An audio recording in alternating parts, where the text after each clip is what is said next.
Hello everyone, welcome to SkillWeb. Today we will learn how to copy a Google prompt. So let's get started. Start by opening the Google prompt you want to copy.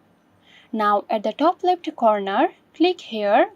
There is where you will find options related to the prompt. Now choose a make a copy. This will create a duplicate of the prompt. If you want to adjust the settings of the copy, you can do so in the new window that appears. Rename it if needed. Click OK or copy to finalize the duplication process.